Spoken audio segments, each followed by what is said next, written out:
আসসালামু আলাইকুম, শুভেচ্ছা, স্বাগত। প্রিয় দর্শক, আপনারা দেশের পরিস্থিতি জানেন যে অস্থিরতা ছিল, আস্তে আস্তে প্রশমিত হইতেছে ইনশাল্লাহ। তো এই ব্যাপারে আজকে প্রধান উপদেষ্টা আর অন্যান্য দলের সাথে বৈঠক করছে। ওই ব্যাপার নিয়ে সংবাদ ছাপছে বাংলাদেশ প্রতিদিন পত্রিকা। প্রধান উপদেষ্টার সঙ্গে রাজনৈতিক দলের নেতাদের বৈঠক। অন্তর্বর্তী সরকারের প্রধান উপদেষ্টা ডক্টর মোহাম্মদ ইউনূসের সঙ্গে বৈঠকে মিলিত হয়েছেন বেশ কয়েকটি রাজনৈতিক দলের নেতারা। রবিবার রাষ্ট্রীয় অতিথি ভবন যমুনায় সন্ধ্যা 5:30টার দিকে শুরু হয় প্রথম দফার বৈঠক। প্রথম দফার বৈঠকে অংশ নিয়েছেন বিভিন্ন রাজনৈতিক দলের 11 জন শীর্ষ নেতা। প্রথম দফায় প্রধান উপদেষ্টার সঙ্গে সাক্ষাতে আমন্ত্রণ পেয়েছেন এলডিপির প্রেসিডেন্ট ডক্টর অলি আহমদ বীর বিক্রম, নাগরিক ঐক্যর সভাপতি মাহমুদুর রহমান মান্না, বিপ্লবী ওয়ার্কার্স পার্টির সাধারণ সম্পাদক সাইফুল হক, গণসংহতি আন্দোলনের প্রধান সমন্বয়কারী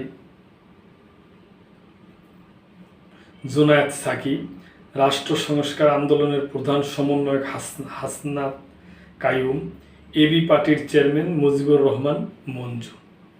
এছাড়াও বাংলাদেশ কমিউনিস্ট পার্টির সাবেক সভাপতি মুজাহিদুল ইসলাম সেলিম, বাংলাদেশের সমাজতান্ত্রিক দল বাসদের সাবেক আহ্বায়ক খালেকুজ্জামান ভূঁইয়া, জাতীয় গণফ্রন্টের সমন্বয়ক টিপু বিশ্বাস, ভাসানী জনশক্তি পার্টির চেয়ারম্যান শেখ রফিকুল ইসলাম বাবুল এবং জাতীয় সমাজতান্ত্রিক দল জেএসডির সাধারণ সম্পাদক শহীদুদ্দিন মাহমুদ স্বপন। তো দর্শক, এরা মিটিং করছে। মিটিংয়ের বিষয়বস্তু কি এটা পেপারে আসে নাই, তো পরবর্তীতে জানলে আমরা আপনাদেরকে জানিয়ে দিব। তো দর্শক, আমরা আশা করি যে দেশের অবস্থা আস্তে আস্তে শান্তর দিকে হয়ে আসবে এবং সবাই মিলেমিশে দেশটাকে সামনের দিকে এগিয়ে নিয়ে যাবে। ভালো ইলেকশন হবে, এটাই আমাদের কাম্য, এটাই আমাদের আশা। দর্শক, ভালো থাকবেন। আজকে এই পর্যন্তই। সাবস্ক্রাইব করে, লাইক, কমেন্ট, শেয়ার করে চ্যানেলটির পাশেই থাকবেন।